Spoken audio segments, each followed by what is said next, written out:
We're here today with Anubhuti Kashyap, the director of Accused, and the movie stars Konkona Sen Sharma and Pratibha Ranta. Accused is going to be out on Netflix on February 27th. How did the three of you come together for this film? Oh, actually, it was very simple. Like once we got the script done, we were discussing possible casting options with Netflix, and they were clear that it needs to be made with the best of performers. Don't You can go all out in making the film the way you want to. Coco's name came up first, and immediately all of us just connected to it, including Dharmatic and Netflix and me, writers. We pitched the film to her, and she said yes. That's how she happened. And then once she was there as part of the project, then we started to look for the other person. And since you've seen the film, it calls for a certain kind of cast, certain kind of character. We all had seen Lapata Ladies at that time, and Pratibha's name was up in the air. But we wanted to see. She's was quite new, despite doing such a great performance and commendable job in Lapata Ladies. We were figuring whether to get her. We wanted to make it work, so we kind of auditioned her. We tested her along with some other actors also, and she did such a fab job in the test that we just didn't think twice. We casted her. Did you all have a version of the chemistry test between the two of you? Apparently, they have that in Hollywood films where leads kind of. Wow. No, but we didn't have that. But we did have like a common reading because we wanted. And at that time, if you remember, Coco was traveling. So we did it on Zoom. There was no time to do it. We all about the Zoom reason. Yeah. It was just to see how the two of them are together. So. Right. I'll just have one question for you and then I'll come to you all as well. Anubhuti, quickly tell me, please, what attracted you to a film, a subject that's tricky, that's risky, that's going against the grain of thinking about what we think we know about these subjects and the way they should be treated and handled and approached? Because it was tricky, because it was risky. That's what attracted me the most. That we haven't heard or seen stories like this in India. We've hardly seen Me Too stories in India.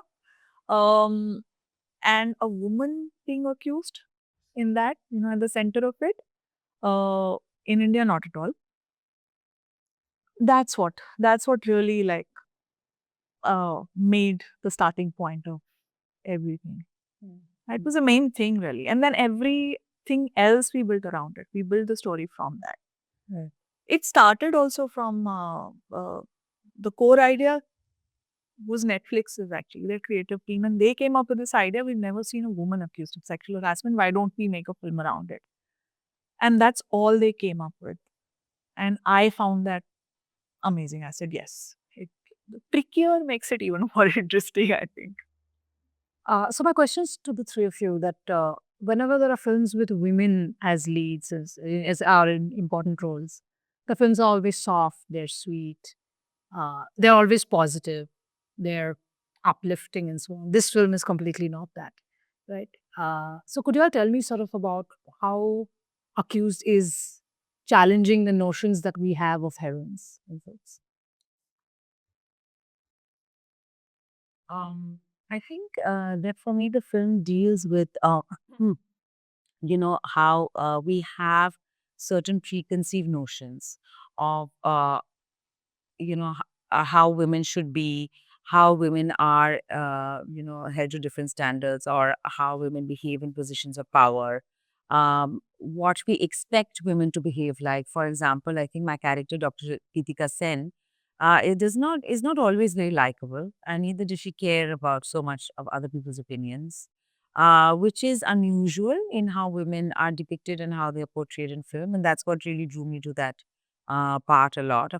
Of course, apart from the fact that she's also the accused, and I really enjoyed seeing, the traits we would see in any relationship.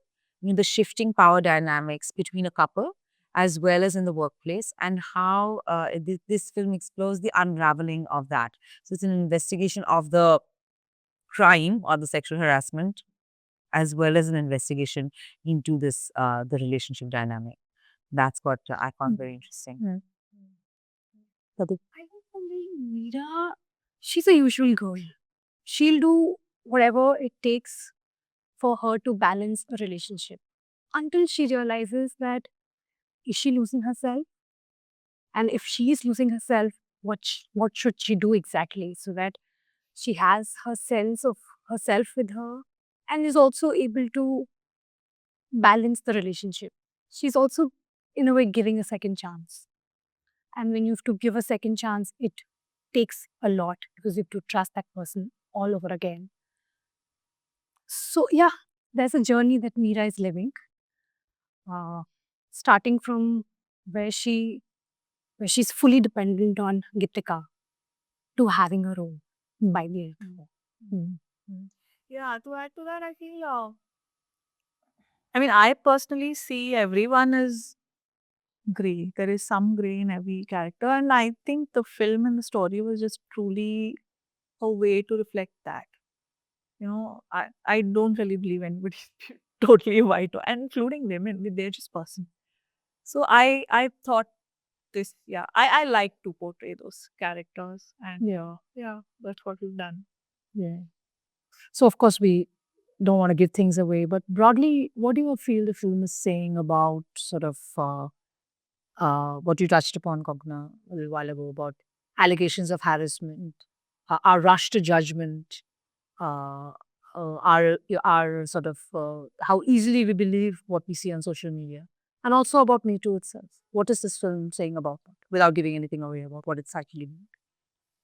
I think one thing that it's definitely saying for me is how quick we are to jump to conclusions because of the things that you mentioned, like social media, etc. And very often, what happens is that we, regardless of whether we have all the facts about whether there is a person is innocent or guilty, uh, what happens is a lot of that judgment actually depends upon how much the viewer, the public, likes a person. So much of that judgment depends, at least the public kind of investigation of that, which is not like a factual one, depends so much on whether one likes the character or doesn't like the character, which really has nothing to do with the innocence or guilt or the crime or the facts. So that was very interesting to portray someone who's not necessarily likable and yet who may or may not, be innocent or guilty. For me, that was a key takeaway that, to sit with that discomfort and not to rush to any conclusions because there's no certainty, for a long time in the film where you don't know, but it exposes many things. Like, there are some toxic traits in their relationship. There are some things that Meera is forced to reckon with, what kind of a relationship dynamic that she has accepted all this time. And now, because of these unfortunate circumstances, there's a re-looking and a reassessment of that, which is actually very constructive. Yeah. Yeah, exactly. Please.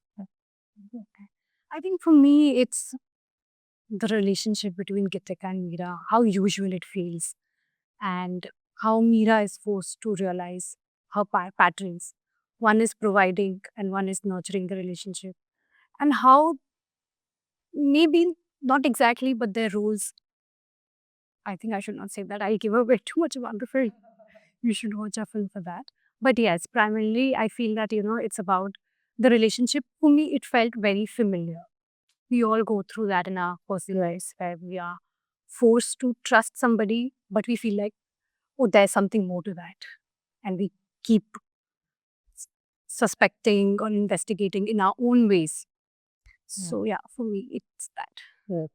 Okna, I just want to take you a little, take you up a little bit on how unlikable your character. She's not only abrasive, she also has a very particular body language. So could you tell me about how you got under the skin of somebody? I don't think you really played somebody. You look at her and you're like, oh God. Whether or not there's an accusation, she's not necessarily a nice person to know, but she's a great person to work with. And we've all met these kind of female bosses. So, and Pratibha, after she's done, could you please also tell me about what notes you made about Meera when you were given her character? I think Anubhavi was saying something from earlier to the earlier question.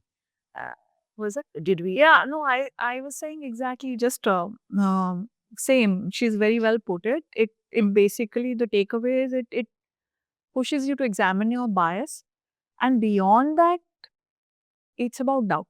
The film, what doubt does to a relationship. That's what I was saying. Yeah. Yeah. I was, we were discussing this earlier and it may seem so frivolous, but a lot of it with me and even in my past films, it's happened that some of that journey towards the character, firstly, a lot of it is intuitive and hard to exactly define. Of course, rehearsals and discussions, workshops, all of that help. What really helps me is also the look, to go from outside to in. Like in Mystery Mrs. Iyer also, I remember thinking that whenever I used to wear that yellow sari and, wear the jewelry and the bag and the baby and whatever, I used to feel like I'm Mrs. Iyer, because I was also so young at that time. Even here, because I've not really worn clothes like this. And then, walking down those corridors with that coat and the blazer and the heels clicking and things like that. That really gave me a sense of, those power corridors, so to speak. And I'm actually not so ambitious like Gitika. I'm not at least so overtly ambitious, or I don't think I am, the way, she can be quite aggressive and she doesn't really care so much about other people's opinion, as we were saying. So that really helped. I've also, but one has observed this sometimes moments in oneself and one is observed in other people as well. You know, how people function and how they behave and how they make other people feel and how they may have made oneself feel. So one can always remember, it's such a boon actually to be able to sometimes remember, one always doesn't, to observe yourself when you're feeling things. That's very useful. So, but one is not always able to be so self-aware, of course. So that really helped me. So getting into those kinds of those kind of clothes, and also having seen, read, watched, and observed people, not just women, people like that, and how they behave with other people. I love the swagger with which he walks in. Yeah, it's great fun. Yeah. Because Poku is walking with so much of swagger. So I automatically felt that, I'm to myself. I got that restraint in my performance so that both the characters can come together. Both the characters can't be like loud. And, then there's like, they'll repel. So for them to come together and for the chemistry, so to say, to work, I felt like I needed to restrain myself. And Meera is mostly at home. So you see her doing house things and just to have the understanding of the house, the things around it, around the house, because she's more of a nurturer. So it was pretty much like that. And I second that. She's actually quite different in real life, very spunky, very energetic and things. But she's really brought in a lot of restraint to that character. Yeah, you see a lot of scenes where she's like preparing things and fussing about the house because she cares about it. Yeah. My last question to you, since we're supposedly out of time, is that two short questions actually. One is, why have you set the film in? It's supposed to be London, England. Where is it exactly? UK, yeah. The UK. Outskirts of London. Outskirts. Why have you set the film there? And I just wanted you to talk a little bit more about what you said earlier about the importance of doubt in films that are about justice broadly, because that is one element that we don't always see. We want closure. We want order. This is the sentence kind of. Yeah. So if you could just talk about that. Sure. So for setting the film in the UK, outskirts of London, two reasons for that. If we had set the film in India, I think we would have had to do some commentary on the queer relationship, which we wanted to stay away from. We just wanted the world to look at this relationship as a very normalized relationship, and you don't question that. It was important. Otherwise, we had put two married women in the film at the center of it, so you couldn't do that in India. That was one. The second thing was, we really, because of the nature of the film, because of the accused being the woman, we don't hear or haven't heard or don't come across many such stories in India. Not to say they're not there, they're there, of course, in a very small number, but they're there. You have more such cases which are out in the media, which came out in our research in UK and US. So, which is why one of the reasons we thought it'll be just more easily palatable, I think. And so that was the reason for basing it. And your second question was about doubt, right? Sorry, what was the question? No, I mean, what is the importance of Yeah, continuing to be curious about and maintaining a narrative interest in doubt right. when films demand closure? Yeah, I mean, I personally find that very interesting because I feel like there is always multiple ways to look at things, and nothing is ever the absolute right or correct path. And doubt is also a very important gaze, but it also a very destructive gaze is what I that's what we've seeded in the film, not just within the relationship, how it causes the entire relationship to unravel, but also in people's opinions, perspective, the lens with which they see this uh, woman at the center of it. It's really the root of how what everything happens in the film. The direction in which everything goes in the film. And somehow I personally like to see things. I don't like to jump to conclusions. I like to evaluate them, sit with the facts, or at least understand facts for a lot more. See everything with slight doubt. If someone's too good, I'm always like questioning, yeah, but there must be certain shades to it. You wait, hold your judgment for a bit more. This is how I am in real life as a person, and which I think somehow translated into the writing and making of the film. It became the central uh, idea. Okay. Well, thank you so much.